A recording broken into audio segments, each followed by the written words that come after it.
예수님께서는 충성된 증인이라고 말씀하세요. 여러분, 증인에게 필요한 것은 충성이에요. 그래서 고린도전서 4장 2절의 말씀에 보면 맡은 자들에게 구할 것은 충성이니라. 이 세 번째, 이게 충성입니다. 우리 가운데 이 충성이라는 게 필요한 거예요.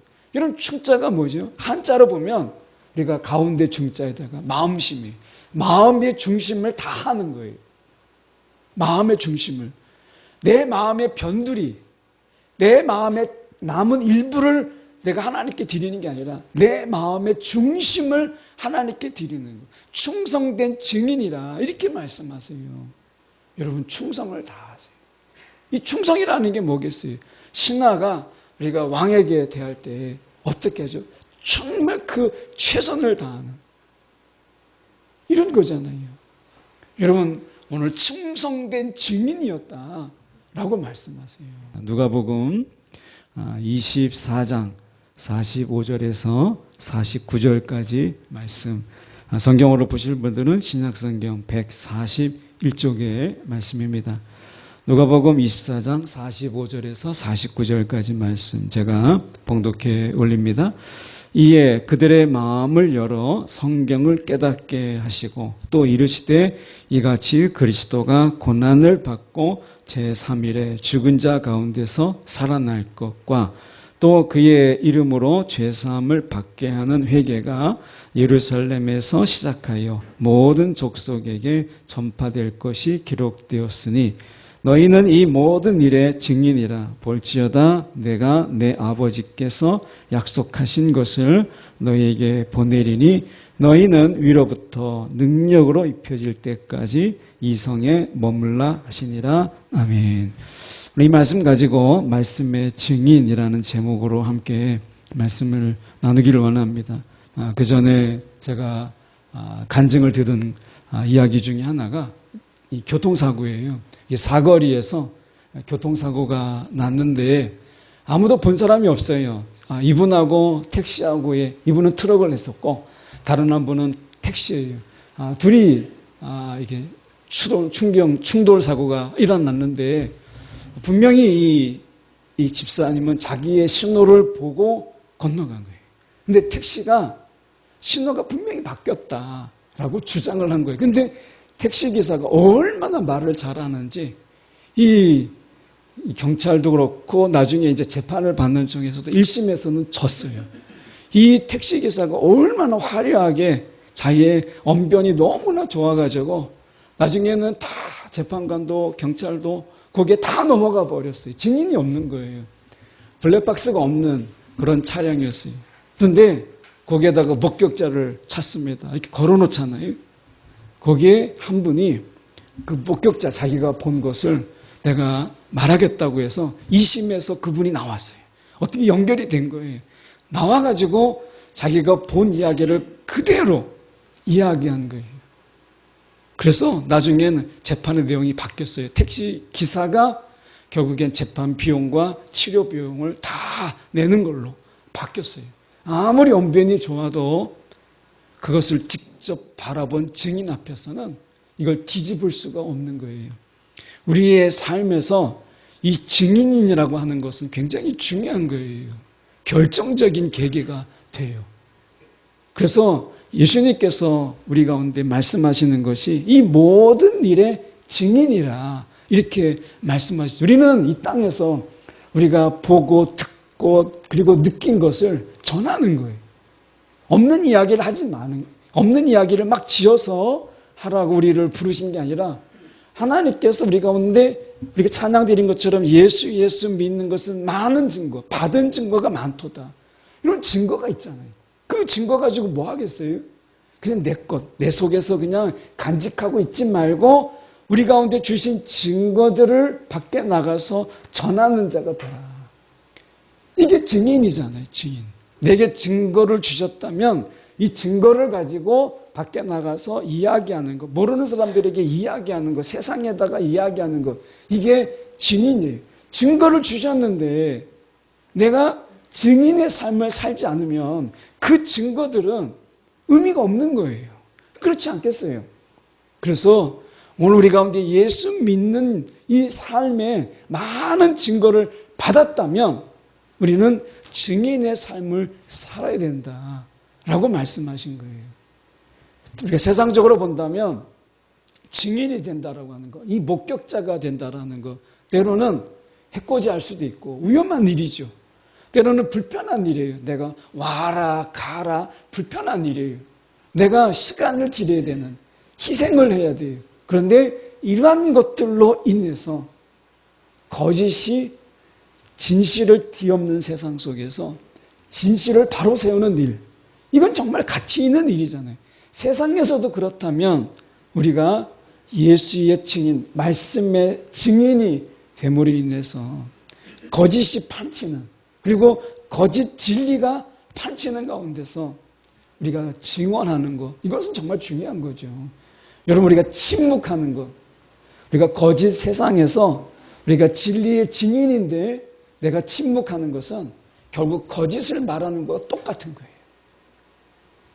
내가 이단의 진리를 외치는 것과 똑같은 거예요. 내가 복음의 진리를 가지고 있는데, 증거를 가지고 있는데 내가 증인되지 않으면 내가 거짓 외침을 하는 자들과 똑같은 자예요. 하나님의 심판이 여러분 그에게 어떻게 자유로울 수가 있겠어요? 여러분, 침묵은 그런 의미에서 동조예요. 그래서 우리 가운데 증인이 되라 말씀하는 거. 오늘 말씀을 통해서 저희가 이 증인의 삶의 4가지, 오늘 말씀하는 부분 속에서 오늘 본문에서 4가지를 말씀하세요.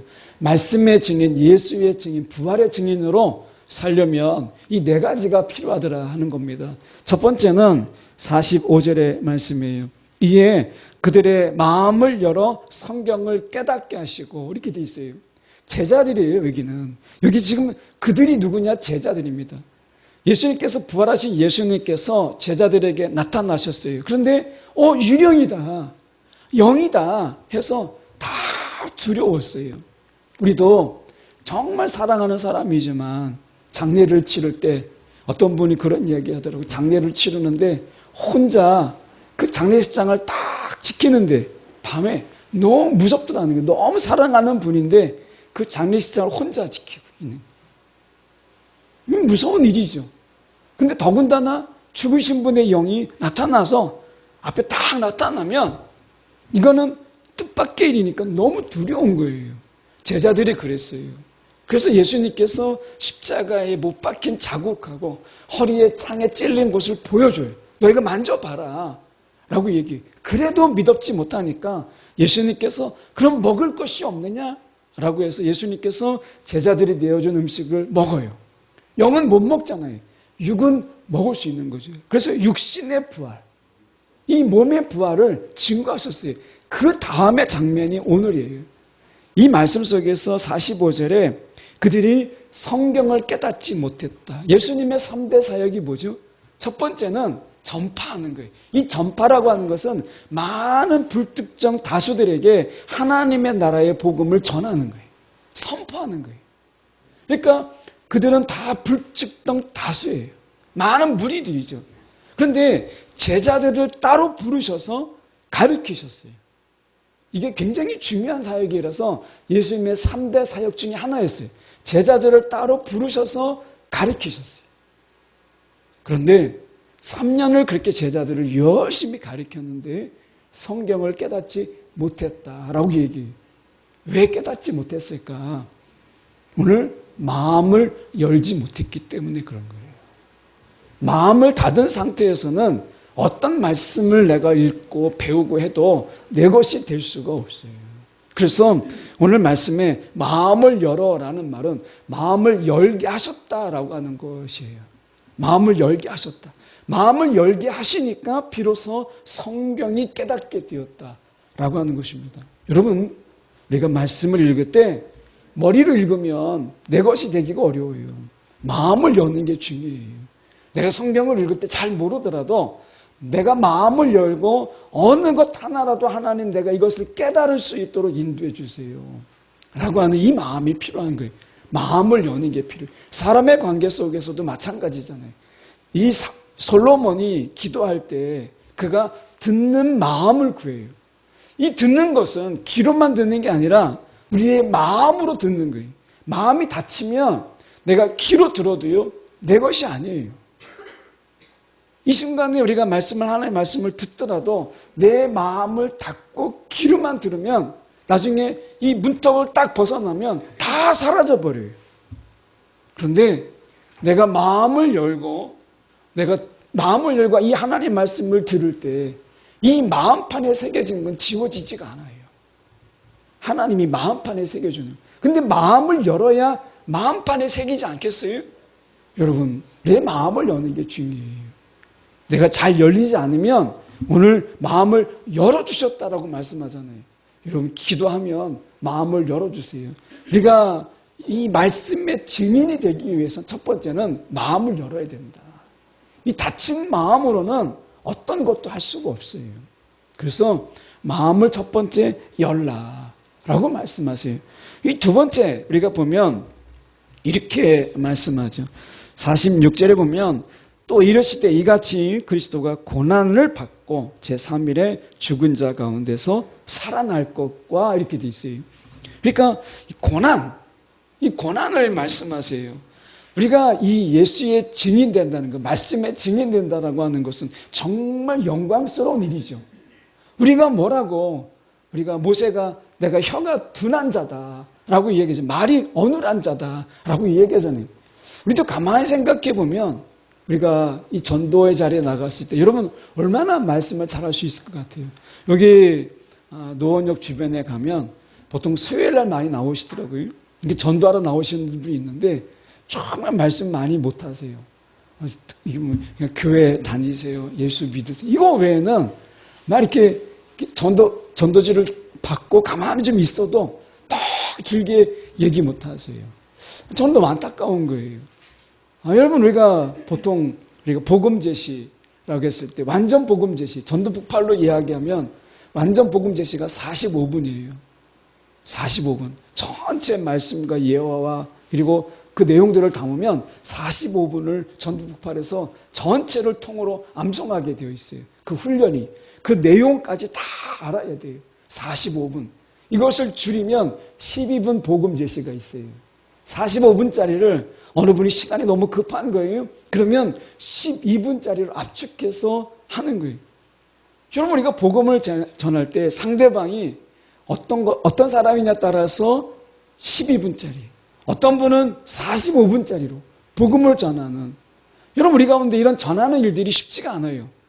우리가 때로는 욕도 먹고 때로는 우리 가운데 흉도 보기도 하고 그렇죠. 그러니까 복음을 전하는 것, 증인의 삶을 산다는 것은 분명히 고난이 따라요. 그런데 고난으로 끝나지 않는다는 거예요. 부활이 있잖아요. 부활. 우리 가운데 보상이 있고 하나님께서 그것을 우리가 허위로 끝나지 않고 반드시 그 승리로 끝나게 하시는. 그래서 우리가 분명히 복음을 전하는 데 있어서는 고난이 따라요. 복음의 전도에 이 간증을 하시는 분이 그 전에 하계동에 있을 때 저희가 이제 간증을 하러 왔더라고요. 그 몇몇 목사님들하고 저희 성도들 대상으로 한 게 아니라 몇몇 목사님들하고 해서 전도 세미나를 한다고 해서 그분이 오셨어요. 그래서 이제 한 권사님이신데 이 전도를 하는 가운데 일어나는 일들을 이제 목사님들 대상으로 해서 잠깐 전도 세미나가 있었어요. 제가 이제 우리 교회에서 하니까 이제 같이 들어봤죠. 근데 그 중에서 하나가 복음을 전도하려고 아파트 벨을 누르고 그럼 이제 누르고 나서 이제 누구세요 하잖아요. 이러면 이제 교회에서 나왔습니다. 예수 믿으세요 하는데 잠깐만요 그러더라는 거예요. 야, 그래서 이분은 문을 열어주려나 보다. 그래가지고 기다렸다는 거예요. 근데 문이 열리는데 이 구정물, 설거지하고 남았던 구정물을 확 집어 던지면서 재수 없다고 다시는 오지 말라고 하더라는 거예요. 그 구정물을 그대로 받았대요. 아파트에 문이 열리면 잠깐 기다리라고 하는데. 여러분 복음 전하는데 그분이 구정물을 다 뒤집어 쓴 거예요. 그래도 이분이 웃으면서 정말 감사합니다. 얼굴 볼 수 있게 해주신 거 너무 감사합니다. 그래서 그 집을 타켓으로 삼아가지고 다음엔 선물도 사가고 다음엔 더 맛있는 것도 사가고 그렇게 한 1년을 공을 들였는데 그분이 결국에는 내가 처음에 꾸정을 버린 거 정말 죄송합니다. 그러면서 교회를 나가더라는 거예요. 1년. 여러분, 우리가 생각해 볼 때 전혀 모르고 어떻게 보면 꾸정물 집어던지는 그 사람을 1년 동안 정말 기도하면서 찾아갔더니 마음의 문을 열더라는 거예요. 여러분, 전도의 실패는 없어요. 하나님께서 분명히 고난만 있지 그 속에서 부활이 있잖아요. 그러니까 전도의 자리 속에서 지금은 아닐 수 있죠. 그런데 나중에 우리가 그에 기도하고 하면 하나님께서 그 마음을 열어주시는 거예요. 여러분, 전도하려고 하는 분이 있다면 1년을 기다리고 2년을 기다려도 끄덕이 없다 하는 분이 있다면 포기하지 마세요. 예, 포기하지 마세요. 어떤 분은 54년을 기다렸어요. 54년을 기다리셨어요. 54년을 기도하면서 그 영혼을 위해서 막 기도했는데 그 기도한 분이 돌아가신 이후에 그분이 예수 믿고 그리고 교회 일꾼이 되었어요. 여러분, 내가 죽었어도 하나님은 우리의 기도를 기억하시는 거예요. 제가 54년을 한 영혼을 위해서 기도했다는 말을 듣고 이거 정말 대단하다 이거. 예. 여러분, 우리가 분명히 예수의 증인으로 살아가는 데는 예수님께서 이건 너무 평탄한 작업이고 너무 쉬운 일이다 이렇게 말씀하지 않으셨어요. 분명히 고난이 따른다. 희생이 따르게 되고 내 손해가 있게 되고 안 먹어도 되는 욕도 먹고 이런 일들이 분명히 있다라고 말씀하시잖아요. 고난이 있다. 그런데 고난이 끝이 아니라 부활이 있다. 이렇게 말씀하셨어요. 여러분, 우리가 이 고난의 시간은 너무 짧은 거예요. 이분이 전도하신 그분이 꾸정물 뒤집어 씌신 그분이 자기가 그런 마음을 먹었대요. 꾸정물을 뒤집어 쓸 때 내가 반드시 웃으면서 이 날을 이야기할 수 있는 그 날이 있게 해주세요. 이게 기도 제목이었다는 거예요. 꾸정물을 딱 뒤집어 썼을 때 이 날을 나중에 예수 안에서 웃으면서 이야기할 수 있는 날이 꼭 있게 해주세요. 이게 부활이잖아요. 중도에 포기하는 게 아니라. 근데 1년을 그렇게 했더니 그분이 그때를 정말 웃으면서 서로 이야기하는 때가 하나님께서 주시더라는 거예요. 여러분, 우리가 예수의 증인, 말씀의 증인으로 산다라는 것의 두 번째는 고난을 각오하라. 고난을 기뻐하라 라고 하는 거예요. 여러분, 사도 바울은 그 속에서 예수의 흔적, 스티그마, 이것은 뭐냐면 단순하게 고난을 넘어서 박해와 핍박이에요. 사도 바울은 채찍에 맞아서 39대까지만 채찍에 맞을 수 있게 되어 있거든요. 때릴 수 있게 되어 있어요. 40대를 맞으면 사람이 죽어요. 그러면 죽기 직전까지 39대를 맞은 거예요. 사람이 어떻게 살 수가 없어요. 그런데도 불구하고 그가 복음을 전했다. 근데 그가 이야기할 때 뭐라고 해요? 전하지 않을 수 없었다 라고 얘기해서 예레미야가 눈물의 선지자가 그가 예수의 증인, 하나님의 증인으로서 그가 하나님의 말씀을 전할 때 그는 어떻게 했어요? 내가 전하지 않을 수 없었다.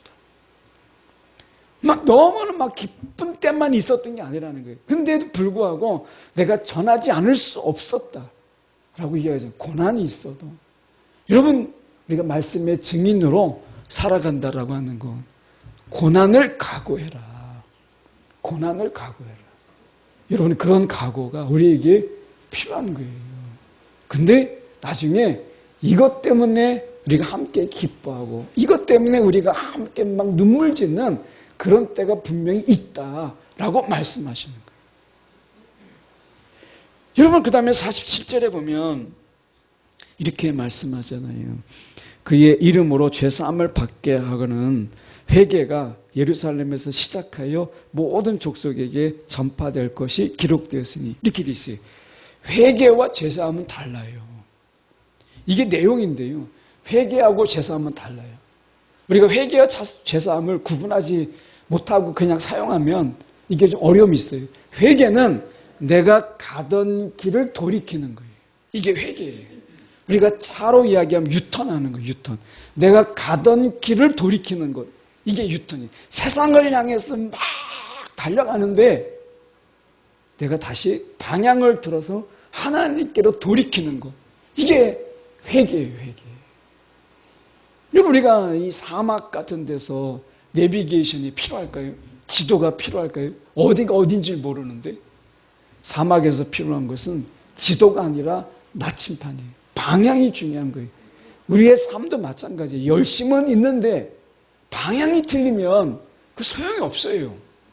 방향이 틀리면 내가 지금 부산으로 가야 되는데 열심히 운전하고 있는데 방향은 북쪽으로 가고 있어요. 여러분, 그 대전 부산 나오겠어요? 애들 말로 하면 지구가 둥그니까 언젠가는 나올 수 있겠죠. 근데 우리가 가려면 방향을 바로 잡아야 되는 거잖아요. 여러분, 신앙의 방향을 내가 다시 세우는 것. 이게 회개예요. 여러분, 그래서 우리가 회개는 우리 가운데 늘 필요한 거예요. 우리의 방향을 계속해서 하나님께 맞추는 것. 어느 순간에 내가 하나님께 방향을 맞췄다고 생각을 하는데 내가 다른 데로 가고 있는 나를 발견하게 되잖아요.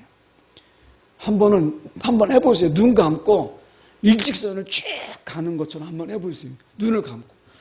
내 딴에는 일직선으로 가고 있는데 어떨 때는 삐뚤빼뚤. 어떨 때는 방향을 잘못 가고 있어요. 이런 방향은 중요한 거예요. 우리의 방향을 틀어서 하나님께 맞추는 것을 회개라고 해요. 그러면 죄사함은 뭐냐? 주님의 이 죄의 용서함을 경험하는 거예요. 우리가 이 말씀의 증인이 될 때 사단이 항상 괴롭히는 게 뭐냐면 이 죄예요. 그래서 어떻게 해요? 제가 목사가 되고 나서도 그래요. 사단의 이 죄에 대한 집요함이라고 하는 것은 우리가 상상 이상을 벗어나요. 아마 여러분도 그럴걸요? 아마 여러분이 기도하려고 할 때 사단이 딱 나타나서 뭐라고 하죠? 너 과거를 생각해. 너가 과거에 어떻게 했어? 너가 그래도 하나님이 기도하면 들어주신다고 생각해? 이렇게 이야기해요. 너무 우리 과거, 이 죄, 이거에 너무 집요하게 사단이요, 이 줄을 끊지 못하게 해요.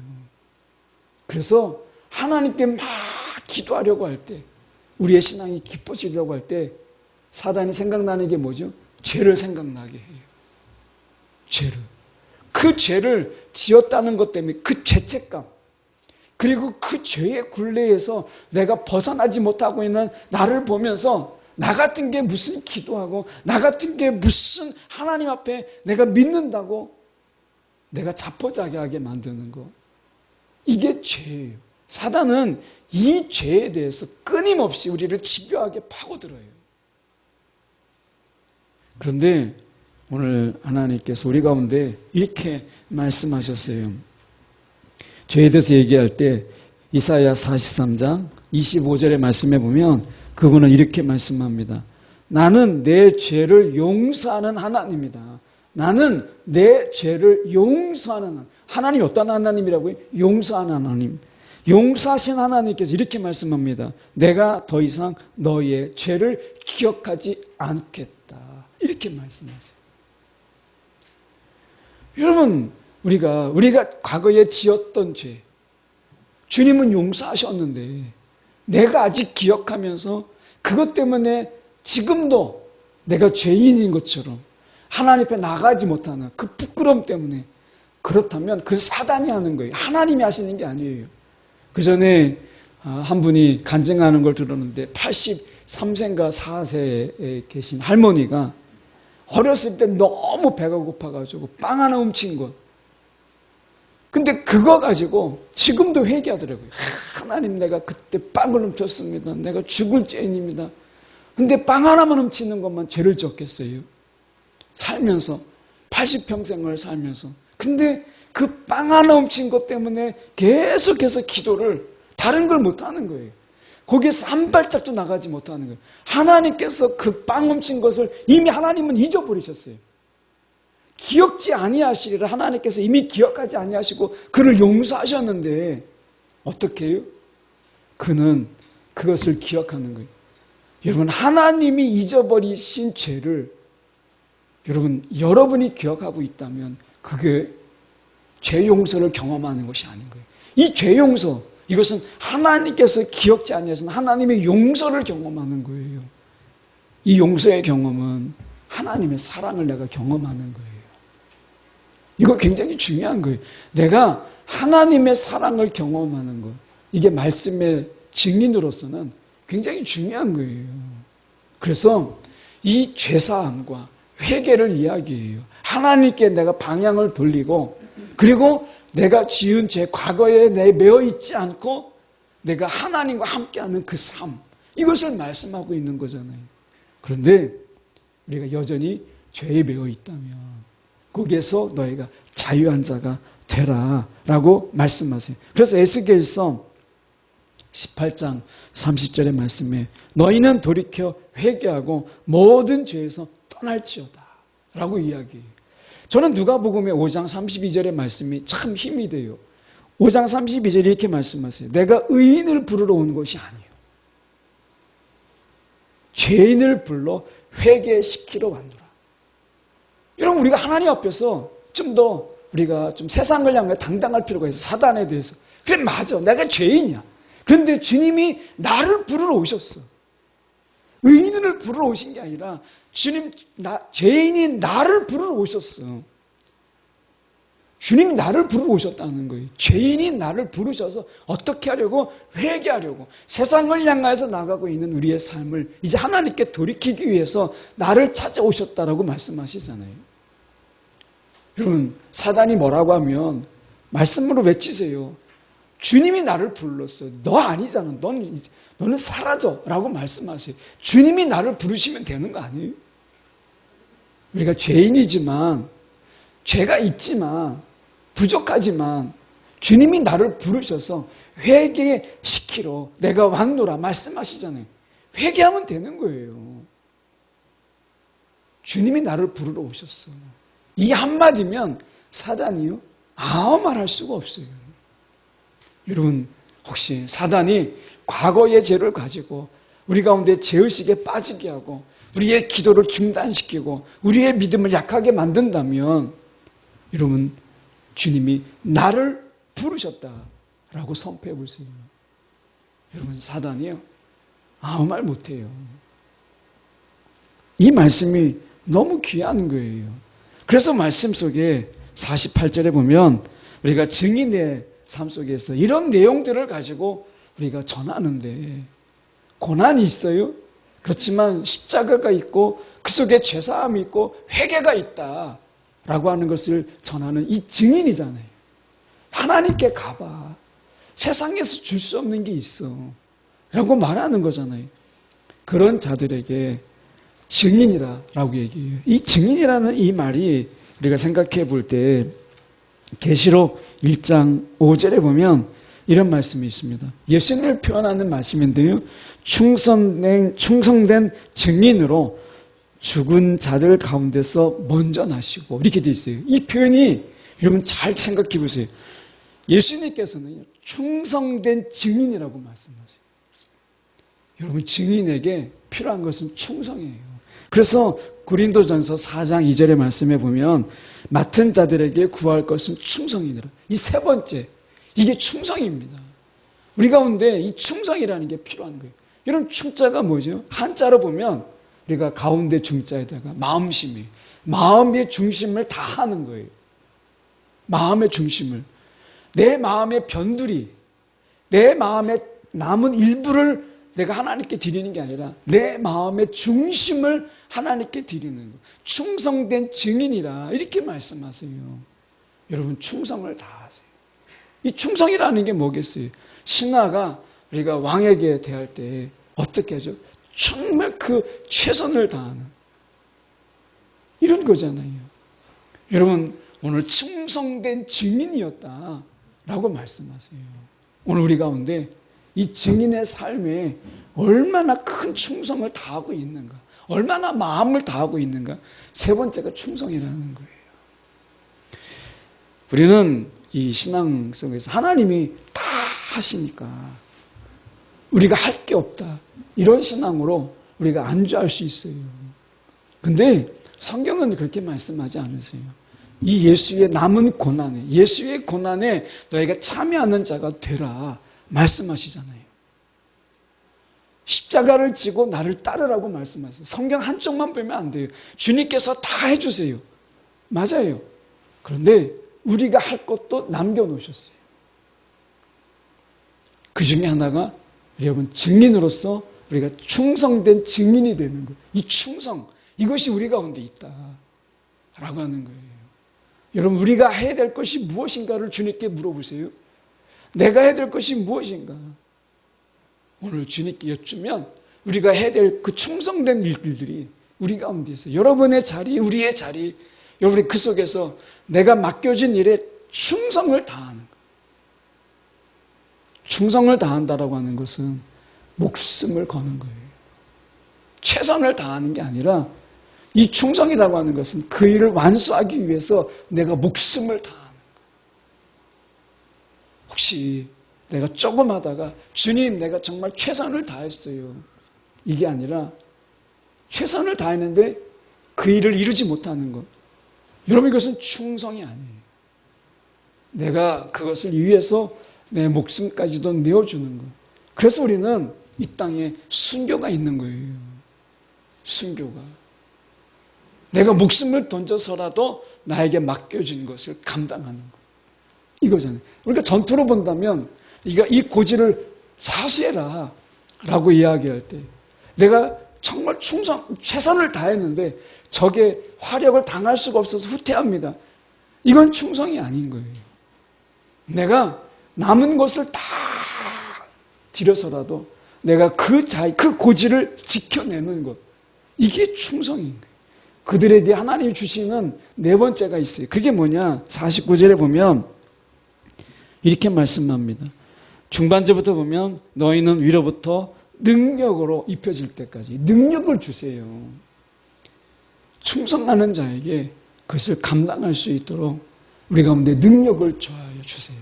우리가 이 증인의 삶을 산다라는 것은 능력 없이 안 돼요. 이 능력을 우리 가운데 주신다라고 말씀하세요. 그래서 우리가 49절에 보면 내 아버지께서 약속하신 것을 너희에게 보내리니 너희는 위로부터 능력으로 입혀질 때까지 이 능력을 입히시는 거예요. 우리 가운데. 이게 우리가 말씀의 증인으로 살아가는 네 가지. 여러분, 이 능력이 필요한 거예요. 그래서 로마서의 말씀에 사도 바울은 이렇게 이야기합니다. 그가 이야기하기를 로마서 15장 13절에 그는 이렇게 이야기합니다. 소망의 하나님이 모든 기쁨과 평강을 믿음 안에서 너에게 충만하게 하사 성령의 능력으로 이렇게 말씀하세요. 여러분, 이 성령의 능력이 우리 가운데 소망을 넘치게 하고 기쁨과 평강이 우리 가운데 가득하게 하는 거예요. 고난이 있는데 고난으로 끝나지 않고 소망이 있고 능력이 있다는 거예요.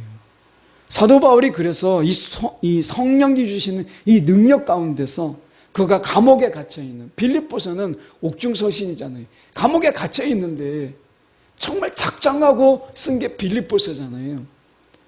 그 옥중에 갇혀있는 그에게 제자들이 다 이제 바울을 따르는 자들이 시리에 빠져 있어요. 그런 그들에게 희망을 주기 위해서 작정하고 쓴 게 빌립보서예요.